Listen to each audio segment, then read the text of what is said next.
want to do my first round of thanks for a person who is downstairs still. Robin Azevedo. Yay. So Robin McCroskey Azevedo's grandfather built this building in 1925. And there's a whole area around here that was built out of steel and concrete. And it was made an historic district by a really amazing old friend of ours named Mary Brown, who unfortunately is no longer with us. Did you know Mary? I did know Mary. And so this is, like an historic district. And I feel like this is an historic book that we're celebrating tonight with a couple of fantastic historians. I just wanted to mention, if you don't know Rebecca Solnit. Oh, can I say one more thing about McCroskey? And that is our first event that we did up here was for Infinite City, a San Francisco atlas. And it was in October of 2010. And something was happening at the same time. Oh yes, the Giants won the pennant that night. Yay, there's Robin. Hi Robin, we just praised you.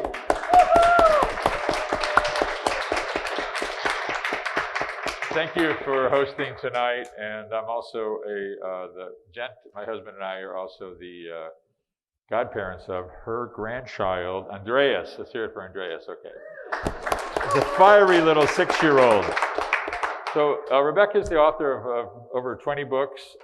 Many of them are for over here that Monica and Jen and Julianne will be happy to part with for a certain amount of whatever.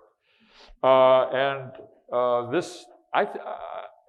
sort of partial to the amazing ability of Rebecca to do what she does in terms of her far-ranging talent and the way that she makes connections between disparate things that no longer seem so disparate. Also, I like to praise her as a climate activist and as a feminist, as a friendist, and not a bad art friend. So I think we did recollections of my non-existence. We did a little party for that as well. I like the fact that she is usually in her vitae, which I copied, a product of the California public education system. Yes, from kindergarten to grad school. And she is writes for The Guardian. She also is visiting Lake Powell often, and that's another matter not to be covered tonight. So, the book about Orwell, of course, Orwell is very well known for having gone to being part of the fight against fascism with Franco, and because of that, when Rebecca and I were thinking about doing this event, I thought we have to invite Adam, and so Adam Hochschild here is also involved at the University of California, if I'm not mistaken, which is a public university, if I'm not mistaken. And his latest book was called Rebel Cinderella, From Rags to Riches to Radical, The Epic Journey of Rose Pastor Stokes. And then the book that I thought of was Spain in Our Hearts, Americans in the Spanish Civil War, 1936 to 39. He also is probably, with a lot of people, best known for Bury the Chains, about the prophets and rebels in the fight to free an empire's slaves, which won all sorts of awards. And then also King Leopold's Ghost, I think, was your first big breakout into the popular world, I would say. And so anyway, looking forward to these two great historians and writers, and to see I want to thank you all again for coming tonight. So my name is Patrick Marks, and I have the little bookstore, the Green Arcade, if I forgot to mention that, across the street. And thank you so much. Hooray! Well, thank you, Patrick. It's a delight to be here. I actually sleep on a McCroskey mattress. And So do I. I can't imagine anything nicer than a combination of a good mattress and some good books. And many of those good books, as you know, are written by Rebecca Solnit.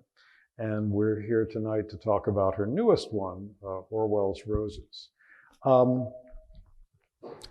I guess I want to begin by just asking you, Rebecca, to sort of describe the structure of this book, because it has a very unusual feeling that when we were talking a little while ago, I was having trouble finding an analogy for, not of a rose, maybe more like a baobab tree that sends its branches out and then they drop tendrils down and dig new root systems.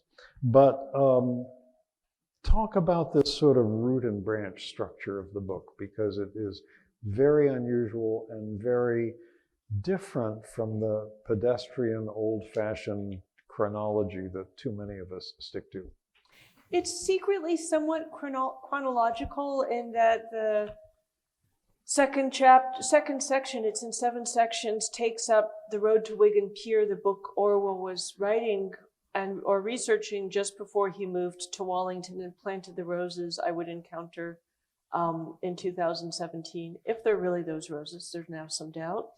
But, and then after that, I go to Homage to Catalonia and to Spain. So we kind of move him along chronologically, but each section, and I did this with the Muybridge book too, is an inquiry into broader subjects. I have from time to time taught writing, and I think of the structure of this one almost being like, the opening sentence is, in the year 1936, a writer planted roses, and then each section opens with a variation on that sentence.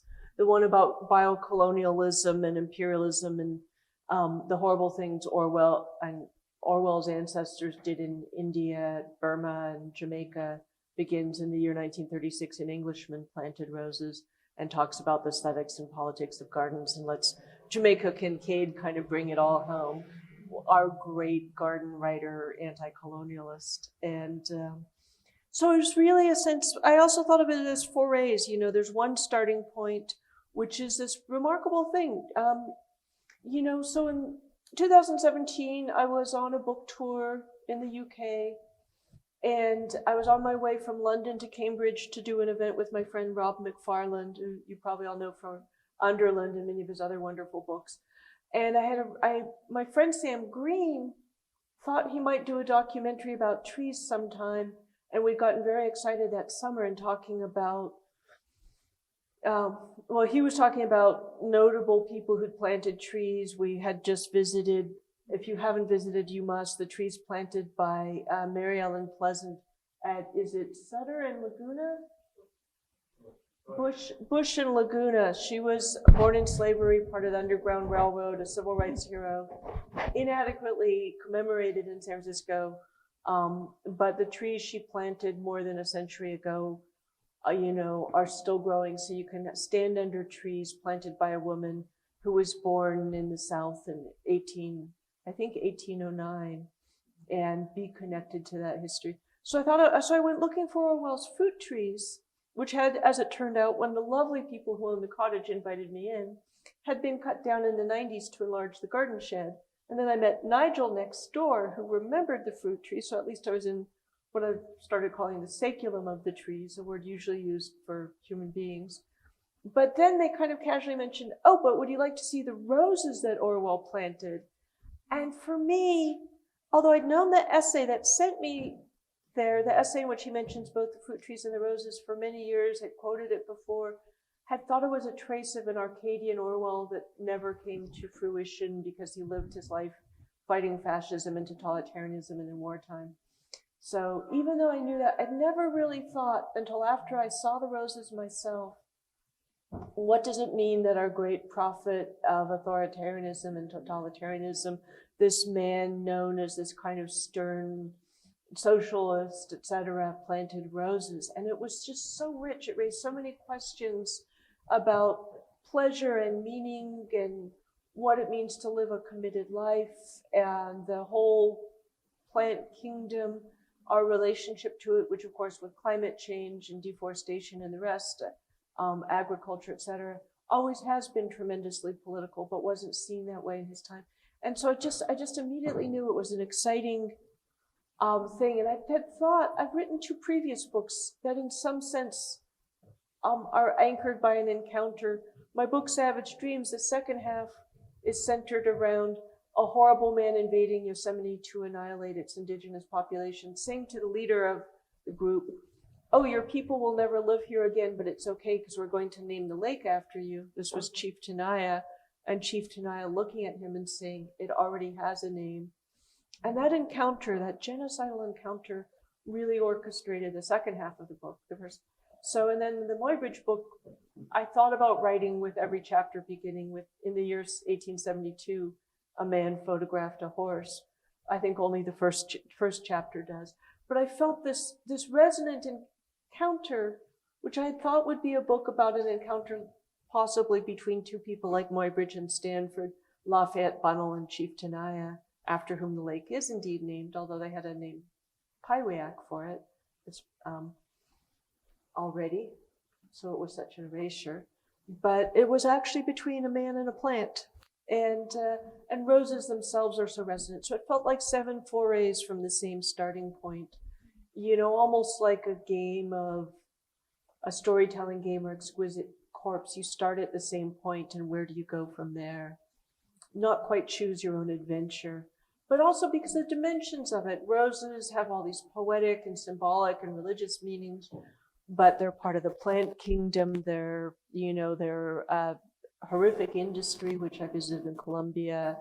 Orwell as a gardener and an Englishman connected to so many things.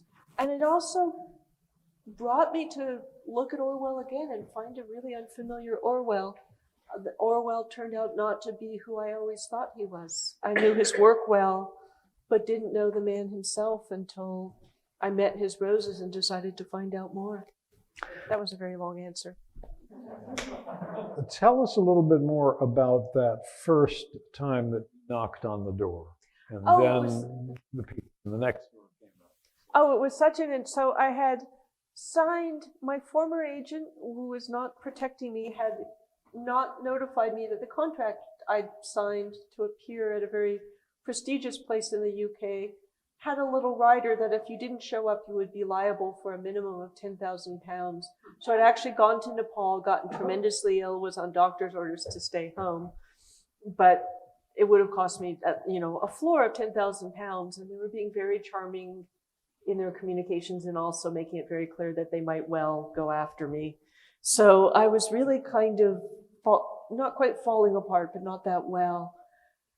And, and so I arranged for a taxi to take me. I've done the walk from the train station to the cottage, which is a little over 3 miles along kind of rights-of-way paths through the countryside, and it's beautiful countryside. But that time I had a taxi meet me, my publisher, actually my wonderful publicist at Granta Books organized the taxi for me. And it was very rustic. The taxi driver knew exactly where I was going, pulled up, and I had been kind of terrified. And people who live in houses formerly inhabited by famous people might be really grumpy, weary, defensive, etc. But the taxi driver said, "Oh, there's Graham now. I'll just introduce you," just above and beyond the call of taxi drivers. And Graham, who Sam had written this wonderful letter to asking him questions about the trees, a letter in which he said, "We are not kooks," and gave links to our website so he could see that actually we are kooks of a sort, but our profession is to take an interest in obscure things and then research them deeply. And so Graham was immediately apologetic. He was like gathering material to reply. The letter had come like some months earlier.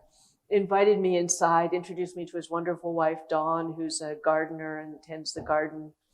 And I spent this very convivial hour and a half with them while the meter ran, but that was fine by me, the taxi meter. And a south wind blows through these quarters, clearly from Wallington, where Orwell lives. And, and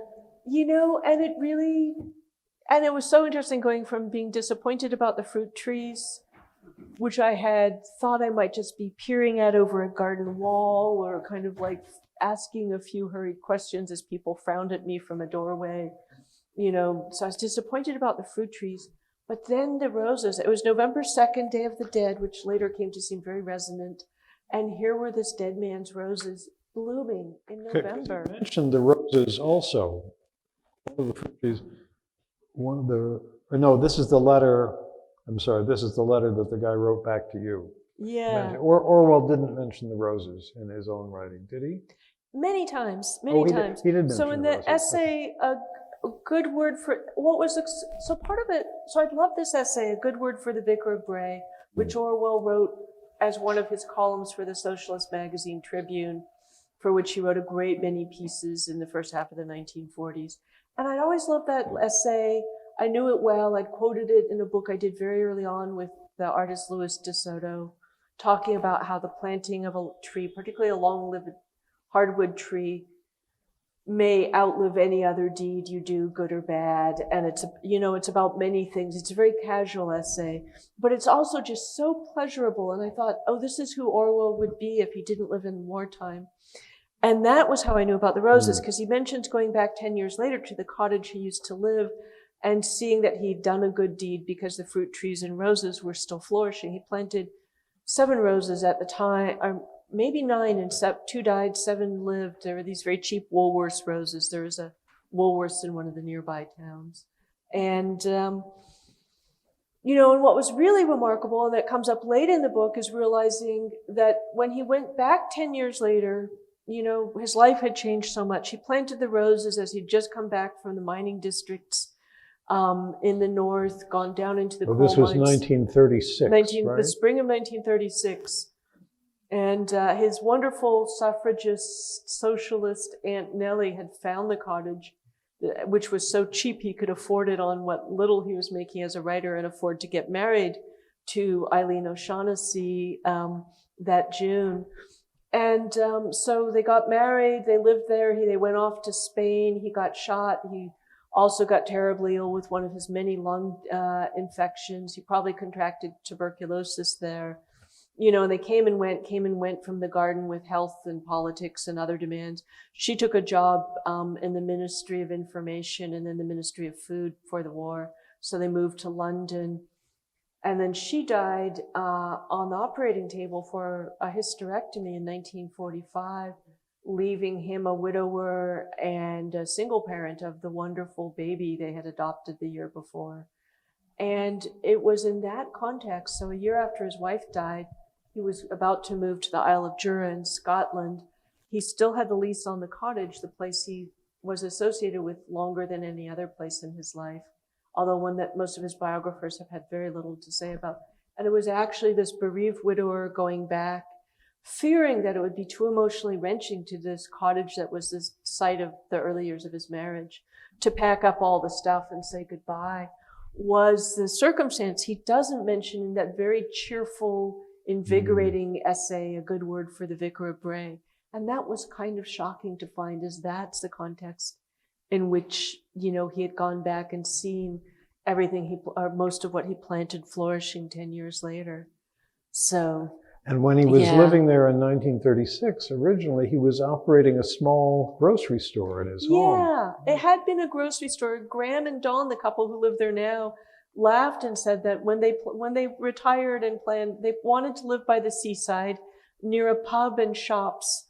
And they ended up living on a place that was the ocean some millions of years ago, and next to a former pub in which Orwell had his wedding lunch, and in a place that had actually been called the Stores because it was a little grocery store when it was a thriving little farm worker village.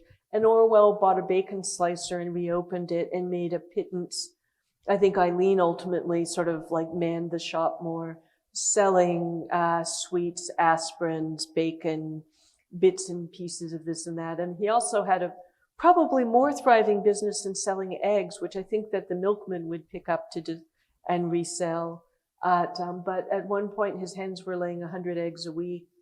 And his domestic diaries, a somewhat neglected part of his literary work, very carefully chronicle the hens, often individually, how they're doing, which ones, how many eggs. And so there's these wonderful diaries he kept where tally the eggs for the day, today 12 eggs, today 6 eggs, today I think this hen is hiding her eggs, but maybe I'll find them tomorrow and stuff. And also what was going on in the garden. And some of it is more broad observation about wild animals, birds, weather, seasons, but a lot of it is just like sowed this many potatoes and planted, chrysanthemums and things like that. And Orwell said in answer to one of those writers' questionnaires in 1940, after writing, the thing I care about most passionately is gardening, particularly vegetable gardening.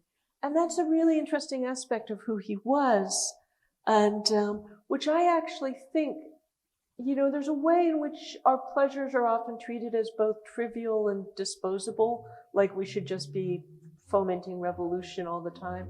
But something that occurs over and over in 1984,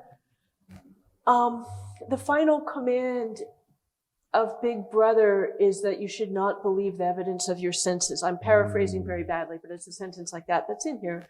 And I think that one of the things Orwell was doing, and that all of us can do, is by having empirical experience, having trusting the evidence. You should not trust the evidence of your eyes and ears. By trusting the evidence of your eyes and ears, which you have to do if you're a gardener, and in the natural world, by having a lot of firsthand experience and learning to rely on that, I think you build a kind of robust self who's less susceptible to lies and manipulation and disinformation. And that's something Orwell believes in, because very much Winston Smith in 1984 seeks out these things. The book 1984 opens with Winston opening a blank book and luxuriating in the sensuous quality of this beautiful old paper of a kind they don't make anymore, luxuriating in the very physical act of dipping an old-fashioned pen in ink and writing, and luxuriating in the introspective, experience of expressing thoughts, of documenting thoughts, maybe of talking to posterity with a journal. It's writing, but it's described as this very tactile thing. And then he goes on to have a love affair, to spend time in the country, to acquire the paperweight that Orwell had actually found in junk shops and wrote about in 1946. A paperweight with a bit of coral in it becomes a great symbol. And so he's very much in this very physical, sensible, aesthetic world as part of his resistance to Big Brother. And I think Orwell was doing that in a way, that he was grounding himself. I'm not sure if I'm pronouncing Antaeus right. Antaeus? A-N-T-E-U-S? The Greek figure who was a child of the earth, so he had superhuman strength as long as his feet were on the ground, but Hercules beat him by lifting him up. One of his friends said that Orwell was like that he drew his strength and found his joy in being connected to the soil. And his friend, the anarchist George Woodcock, and I thought it was a lovely description of him. There's so many other aspects of the book I want to ask you about, but I'm going to restrain myself to just a few, because I want to give the rest of you a chance to ask Rebecca questions. But one of them is one of the marvelous ways about this structure, which I think is, I don't know what the word for it is, but the sort of an underground plant that sends out roots in many directions, and then they pop up in new trees, bushes, structures, or whatever, that all sort of connect to the central tree trunk, which is Orwell. But you, at one point, you talk about roses and what roses meant to him, and then you take us to Colombia today to see where most of the world's commercial roses are produced. What was that trip like for you?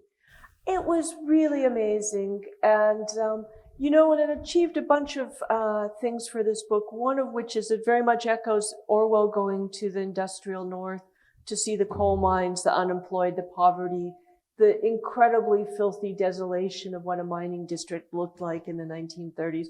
Everything was black, everything was dead, everything was toxic, everyone was so poor they were clawing through the slag heaps to find scraps of coal to keep themselves warm, wheeling them home on homemade bicycles. And he was exquisitely conscious that England ran on coal at that Yeah, point. He heated his yeah. house with coal. Yeah, and you know, you probably went, as I did, to Britain, England, and Scotland, and in my case, Ireland, long enough ago that the cities were still black with coal. And I don't know, I don't think young people will ever know that, but you know, they were still running on coal, and you know, into our lifetimes. And the London and Glasgow I saw in the 1970s were blackened cities, and but so the roses in Colombia allow, and one of the things I've been interested in is how we deal with something that's aesthetically beautiful and ethically hideous, which a huge number of our commodities are. Everything you buy at Walmart and most of what you buy at H&M and IKEA and et cetera. You know, things that are made under environmentally destructive conditions that are hideously exploitative of workers. And, but that might look kind of okay. Like actually a lot of the stuff at Walmart and IKEA is not even pretty. But roses had always fascinated me because I knew that about the rose industry, and in Colombia that our roses were grown in kind of maquiladora factory conditions, and you know, and flown in. And to my great fortune, I believe his aunt is here, Julie Trachtenberg. Are you in the house? Julie Trachtenberg's nephew, Nate Miller, was probably the American who knows the Colombian rose industry better than anyone else. So I had the great luck of Robert McFarland as a friend, who was somebody I was like, okay, I won't cancel that event because I trust him so much I can do an event with him when I'm sick, even though it wouldn't cost me 10,000 pounds. And so friendship with Sam Green that sent me after the non-existent fruit trees. And then the friendship with Nate Miller was amazing. He was going to go to Colombia in the spring, or actually February of 2019, to see his godson there, and agreed to spend an extra week going to Bogota to help me connect with the rose workers and try and get into the rose. There's sort of these greenhouse plantations with these kind of chilled factory floors on which the roses are processed and packed. That's the rose industry is the largest employer of women in Colombia. And when you buy roses in a flower store here, it's Colombian roses you're getting. Mostly. Right? And I buy Yeah. farmers market roses, which are locally that's grown, different. and there Yeah, are yeah. some things. And it's funny because part of why roses, you know, you can do this with roses, they're actually fucking tough plants. You know, you could not grow violets or, you know, pansies or a lot of delicate flowers in Colombia, ship them on a 747, put them on a refrigerator truck from Miami and drive them to, I don't know, Iowa or whatever. But you can do that with roses, which, you know, are pretty old by the time they've gotten to you. So it felt also like a chance to think about Orwell's ethics and aesthetics, and to think about what is Orwell's sense of beauty. You know, he loved flowers quite passionately, planted them every place he went. There's this beautiful description of him in World War II when a friend comes in and brings things that were very hard to get during wartime, one red rose and a bunch of grapes, and she describes him holding the rose up to his waist with his wasted hands to his sort of haggard face and just closing his eyes and inhaling that wonderful smell. But he was also interested in, you know, in the beauty of language and working through, as you do when you write a book, that you don't have to when you're just casually hanging out with a writer. And I've been reading Orwell much of my life. I got to look really hard at his aesthetics, and I think that he finds truth itself a kind of honesty. Language is a kind of contract that is not being violated. Language that doesn't cheat and lie, as beautiful, and it's what he strove to do and writes about trying to do in his own work.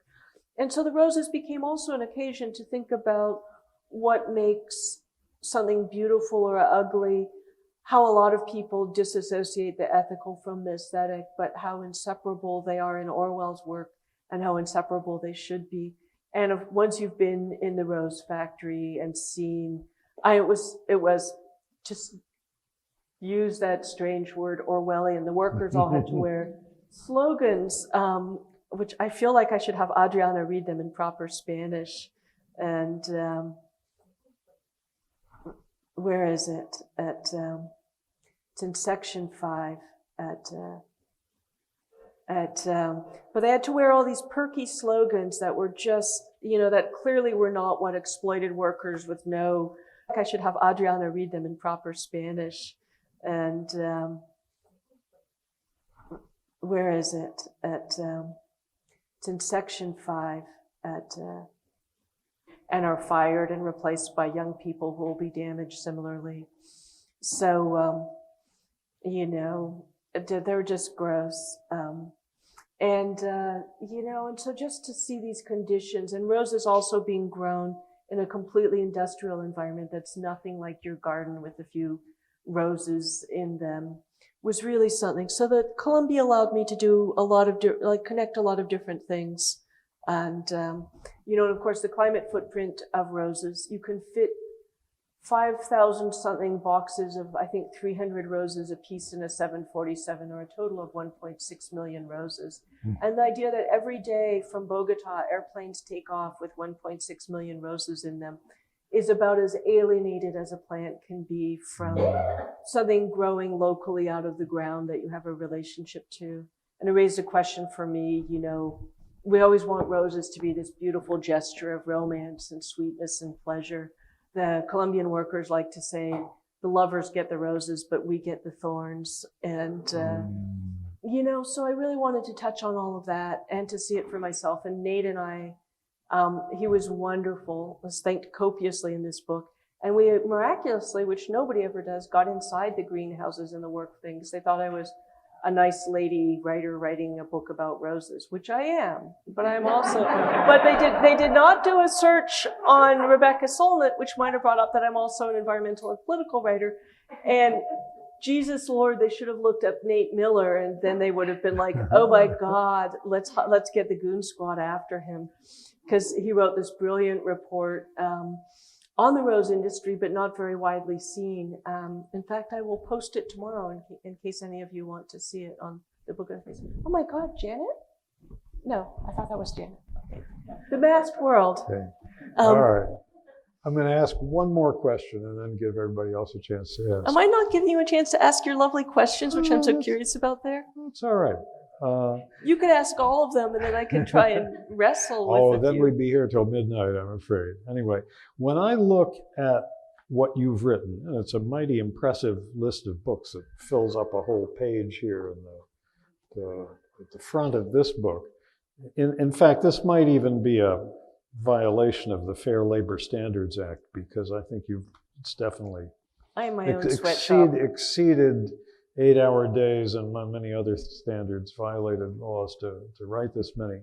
But you quote Orwell as in his famous essay, Why I Write, that he does so because there is some lie that I want to expose, some fact to which I want to draw attention, and my initial concern is to get a hearing. But I could not do the work of writing a book or even a long magazine article if it were not also an aesthetic experience. Would you say the same is true for you? Absolutely. And a lot of what I've written in the last 17 years since I started writing political essays going online has been instigated by something I'm outraged about, some public misunderstanding or misrepresentation that I want to correct, etc. So you start with a kind of indignation, but then the act of looking at it does become an aesthetic experience. And I gave a talk many years ago that began, Dante had Beatrice, but Orwell had Stalin. There's a slightly tacky heteronormative idea of the muse as this beautiful woman who inspires the man to write beautiful things. But writing about politics is not writing primarily about beautiful things. And, and there's a fun, you could say Trump has been a muse to a lot of people the last many years. That's true. And, so you set out to try and set the record straight to, explain what it is about white supremacy, police violence, patriarchy, etc. But, George O'Keeffe once said that I paint my flowers big so that people will look at them. There is a way, I think that there's an aesthetic, something that's insightful, that's, that gives us new understanding of a situation, that explains it compellingly, has its own aesthetic beauty. I think a lot of the beauty Orwell prized was of clarity of thought and clarity of language. And I think that can be tremendously beautiful.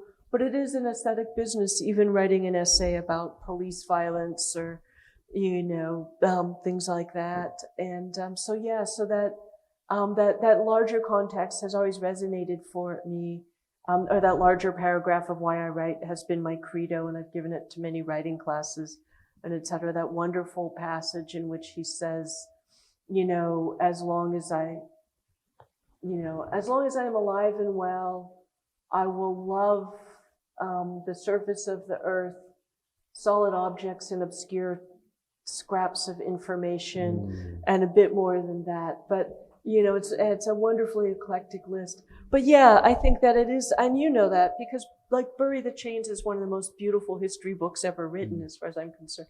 Beautiful because it tells a beautiful story, because it shows us something we didn't know, and because you do such a beautiful job of bringing to life what happened in that book, which I was talking about with somebody last week, actually.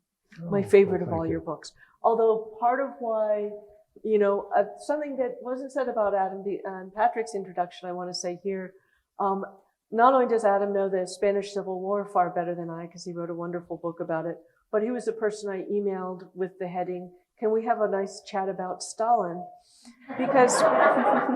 Because he's also, old enough to remember the Cold War and Stalinism, and learned Russian and went to the Soviet Union, or to Russia after the Soviet Union collapsed, to really try and understand more deeply that what that world had been like for the people trapped in it. And indeed, we did have a wonderful chat, because one of the things that utterly bemuses me about the left in Orwell's time, and to some extent in ours, is that a lot of what we call leftists then were Stalinists. And I would love to live in a world where leftists were all people who believed in absolute equality and universal human rights. And you clearly don't believe in that if you're a Stalinist. And, and a lot of the leftists, we still have people supporting Assad and Putin.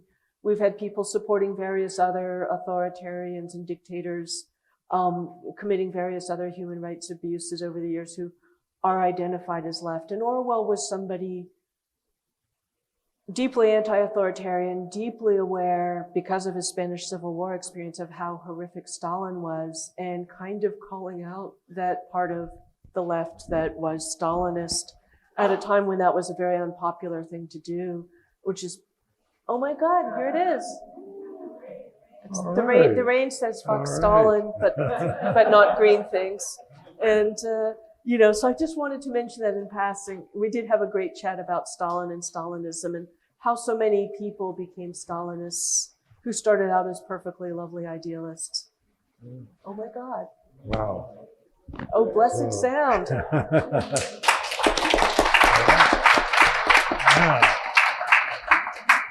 Sorry, Adam. I think it's time for any of you who've got questions for Rebecca. Why don't you call on people? Oh, is there a microphone going around? Okay.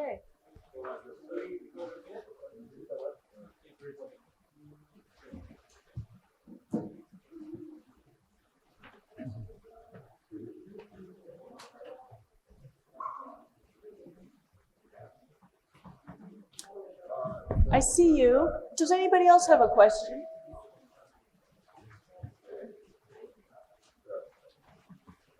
Do you want to take my mic, which is much easier?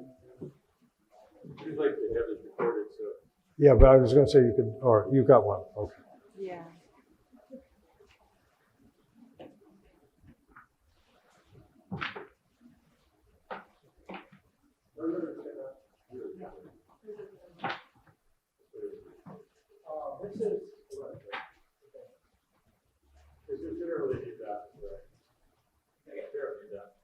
Okay, if you want to do the sound up a bit.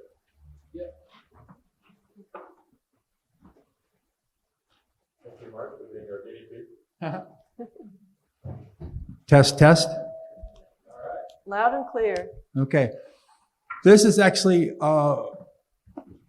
quite a revelation to me about Stalinist tendencies in the modern left. I wonder if you could expand a bit on that without naming names. Talk about some tendencies that. I did have somebody. Name names. Why not? No, I'm not not saying that there are people who are Stalinists now, but I'm saying just as people were Stalinists in Orwell's time, i.e. supportive of an authoritarian doing horrific things to his own people, so in what's supposed to be the left now, we do have people pop up defending Assad, defending Putin, defending a lot of things that should be indefensible if the left was a coherent group of people committed to universal human rights and equality.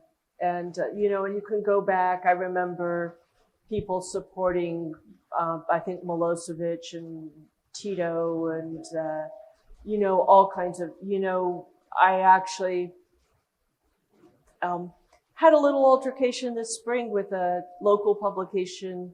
It was, I think Reese Ehrlich was denying the Uyghur genocide being committed by China. And there's actually been a lot of men of the left, denying that. Slavoj Zizek claiming that Tibet was a theocracy and China liberated Tibetans from it. You do get people defending some very weird shit, to say the least. And by weird shit, I mean authoritarians engaging in human rights violations. And there was a very odd thing when I was on book tour, the book tour, the very venue that I had to go to so as not to be levied a £10,000 fine. A woman raged at me that Hillary Clinton had laughed at Gaddafi's death. And she was so indignant about it. I was like, and it's like, I think Gaddafi probably did worse things to people than laugh at them. And, so you do run into a lot of very interesting politics all jumbled up together that may not belong together by principle, but all get called the left, is kind of my point. And one of the things Orwell was, and of course, what happened to Orwell, he went to the Spanish Civil War, which we often think was a two-sided war between the loyalists and the fascists, but it was in fact, as he would gradually realize, a three-sided war between the non-aligned anarchists, socialists, Trotskyites, etc., and the Soviet-aligned people who were essentially trying to prevent a revolution and, correct me if you like, war, and essentially trying to repress the rest of the sides to dominate. And so it was really a three-sided war. Orwell was in the POUM, whose commander was tortured and killed by Tina Madadi's partner, who was an agent for the NKVD, who tortured and assassinated quite a lot of people who were on the anti-fascist side in the revolution. And so there's also, there's a lot of complications in the past. There's a lot of complications still in the present and around what we call left. And I don't know your experience, Adam, but I know that there's a kind of fuzzy, vague Spanish Civil War that a lot of us think we know about with still only two sides in it. And it's the three-sidedness is something else altogether. Your wonderful book about Americans in the Spanish Civil War talks about some of those operatives. No, there definitely were three sides, as you say. And I think as to, the kind of lefties today you're talking about, there are some people who have a way of thinking, the enemy of my enemy must be my friend. Yeah. So I'm sure you know what I mean, that if the Washington and Trump and Biden and so forth are furious at China, then maybe China is doing the right thing in repressing the Uyghurs. Yeah. That kind of thinking is sometimes out there. Oh, yeah. Oh, my God. Chris Carlson has a question. This could be dangerous.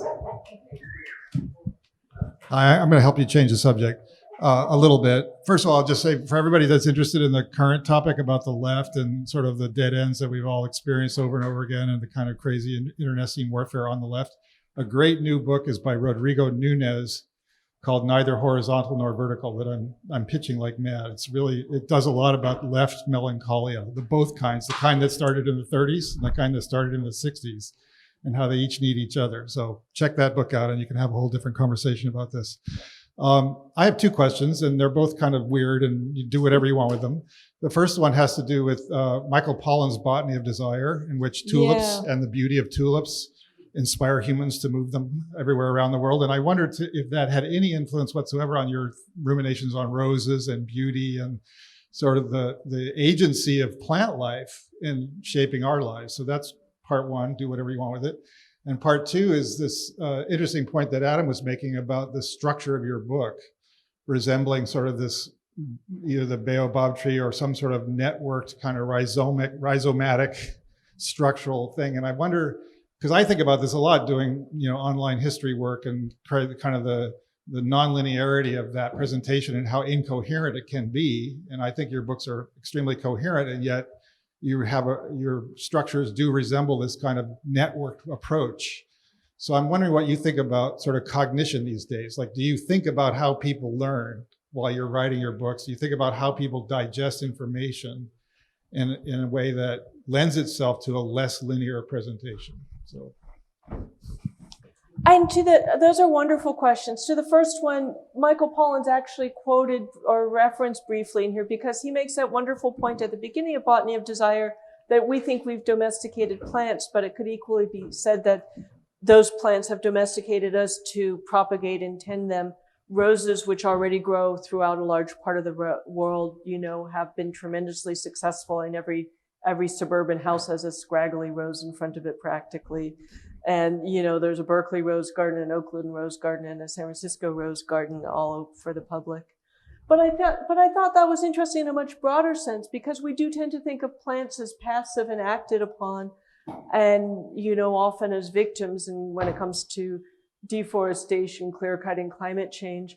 But of course, plants made and make the world. And I was reading the IPCC report that came out, I think in August, and it talked about how plants continue to sequester like 20 or 30% of the carbon dioxide or the carbon we're pumping into the atmosphere even now. That, and the second section of the book called Going Underground is about the road to Wigan Pier.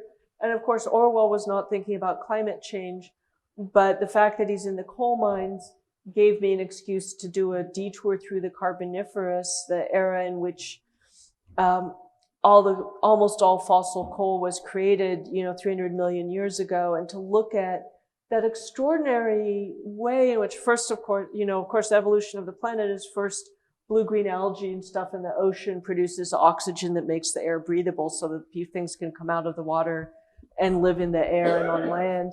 And then plants create soil, but they sequester all this carbon. This amazing thing happens in the Carboniferous, which is because normally a lot of the carbon in plants as they die goes back into the atmosphere, but the Carboniferous was really fast-growing plants in really swampy conditions, so a huge amount of it turned into peat, which didn't go back into the atmosphere, and they essentially almost created snowball Earth, where they sequestered so much carbon, the temperature dropped, and we could have become a frozen over planet.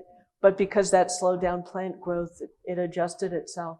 But the sense of plants as active protagonists is really something Michael points out that I went back and looked at the book again, but that I had also, from carbon sequestration and climate change and understanding the roles of forests, grasslands, and et cetera in putting carbon back where it belongs, which is underground. So the second question, which was the structure. Yeah, and I think there's a kind of information superhighway linearity, like it's how we learned in English comp to write essays, the idea that being very tightly focused. And I always feel that that's like pruning a plant.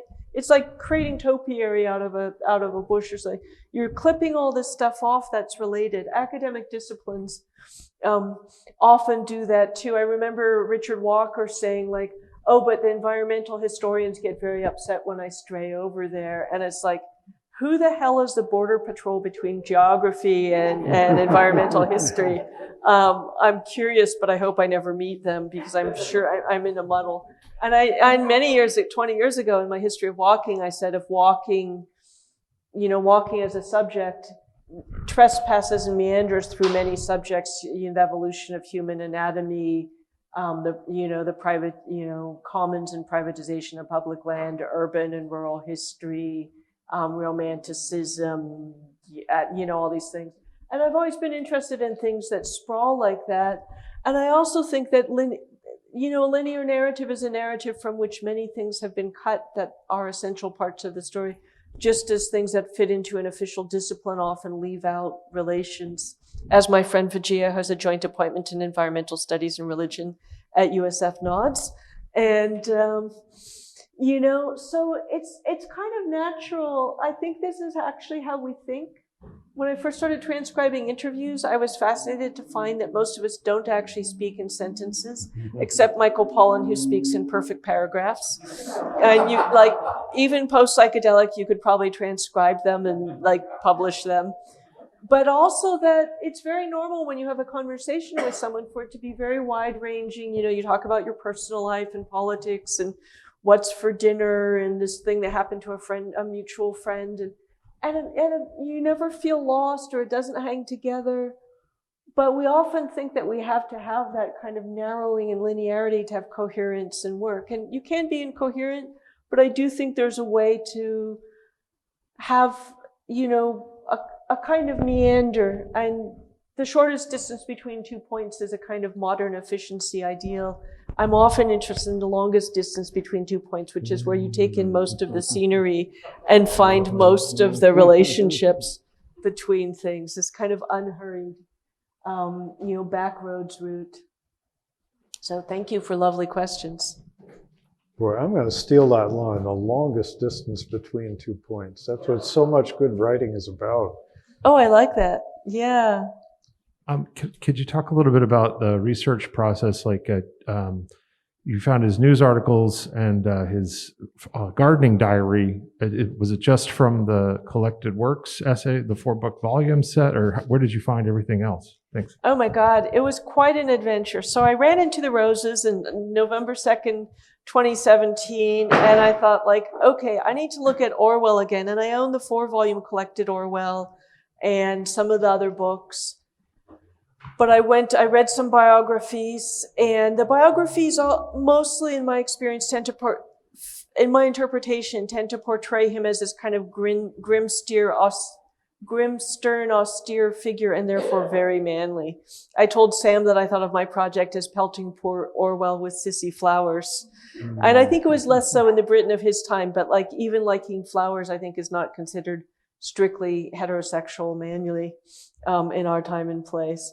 But I read the domestic diaries, which were fascinating, and they're published. They came out in about 15 years ago. All his diaries, the diary for the road to Wigan Pier, the diary, except the diaries for his time in Spain, which the communists confiscated when they raided his wife's room in Barcelona and are probably still languishing in a KGB file somewhere in Moscow. And may someone find them someday, but they took all his journals of the war. But all the other stuff has been published.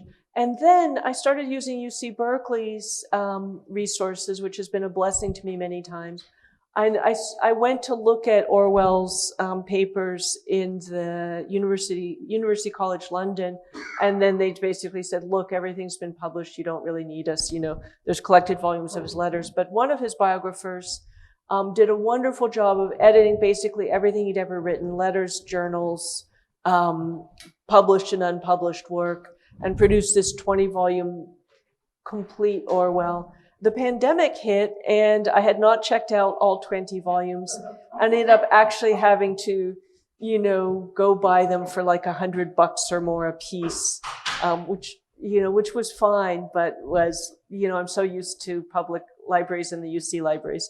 I'm a UC alum, and I joined the Alumni Association as a life member just so I could use the library for the rest of my life. So yeah, and there was other stuff that was more obscure, and some stuff I wish there was more about.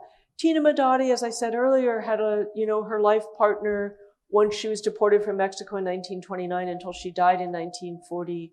Forget if it was 44 or 45, was this horrific man, this monstrous, tool of Stalin.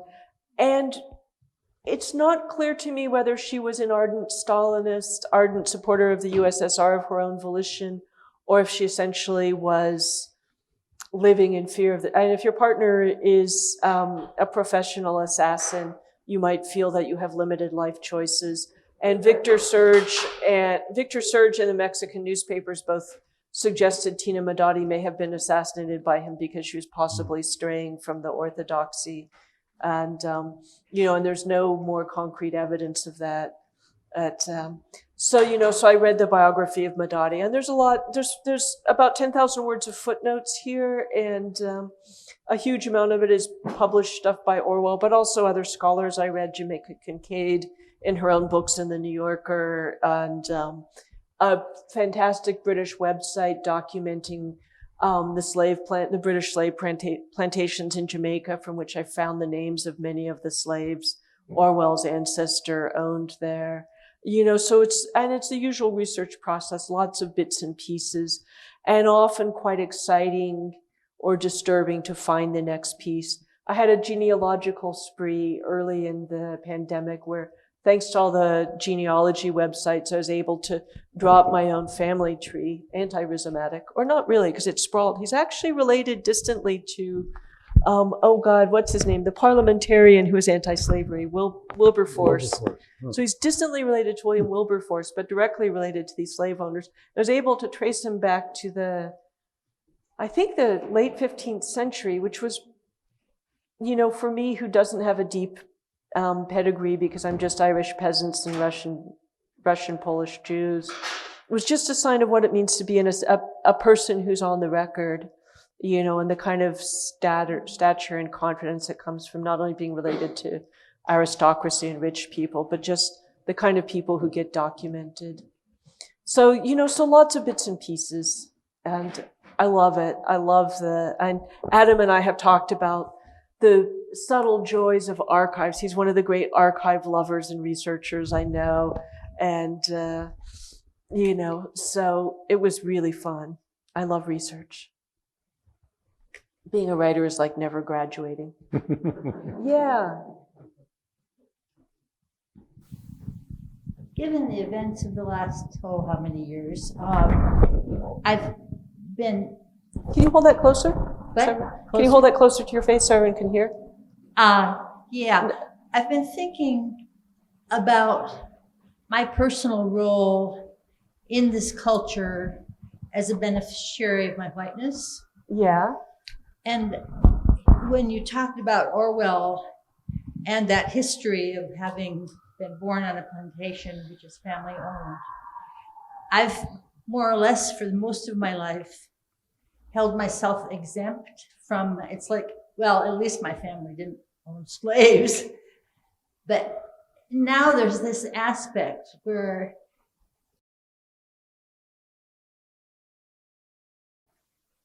racism in a larger way, institutional racism, and how it affects all of us. And I wonder if you think Orwell has any lessons to offer in that.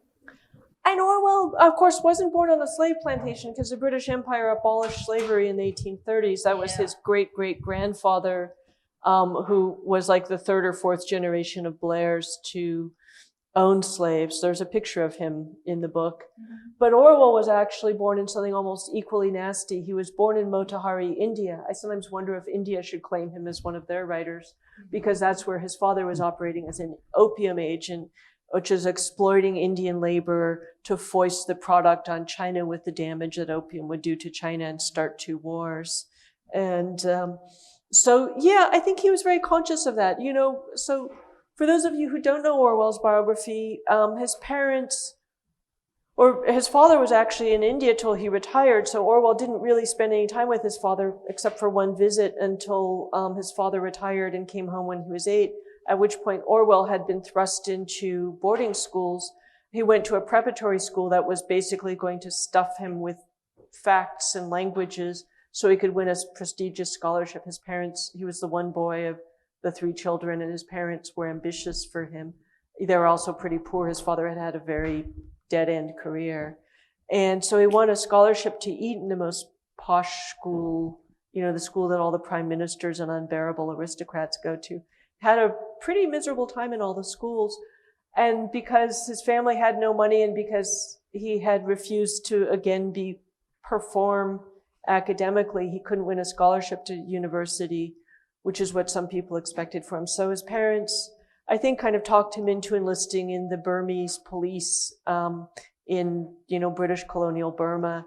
He went for 5 years, and he has this wonderful phrase, I think, where he outraged his nature by so doing. And he quit officially for health reasons. He was supposed to just go back and convalesce in England, but he refused to go back.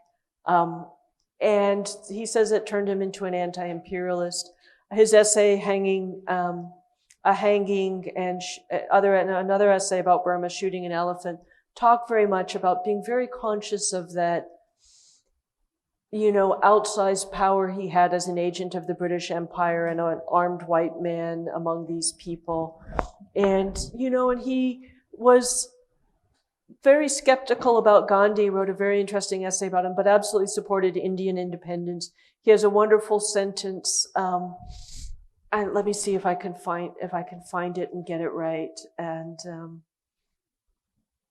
which I quote, and I said, "You have got to choose between liberating India and having extra sugar. Which do you prefer?" So, he defended a group of Indian passengers on a boat who'd been mistreated, was reviewed Richard Wright's Black Boy, talked about black soldiers being mistreated by the U.S. Army during World War II.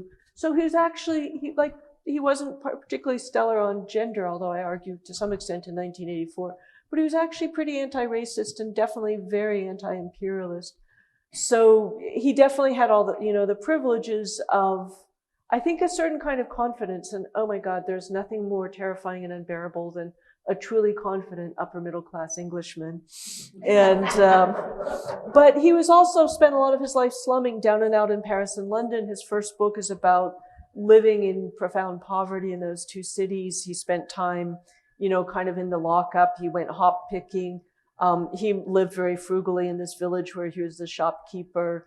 He fought as an ordinary soldier in the Spanish Civil War. And he also, I think, was, in Europe was still a very white place, but was very much trying to reject his class privilege and didn't particularly want to hang, and had kind of jumped off the ladder he was supposed to climb up to become a writer who was, for most of his career, until Animal Farm, an economically unsuccessful writer, as well as, and of course he was a social democrat, socialist, so there's that too. So that would be kind of like my brief outline. Is there anything you want to add, Adam? I think you covered it. Thank you. Thank you.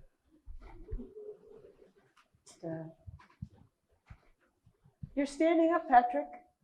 Is this to hail the... I just have one little question.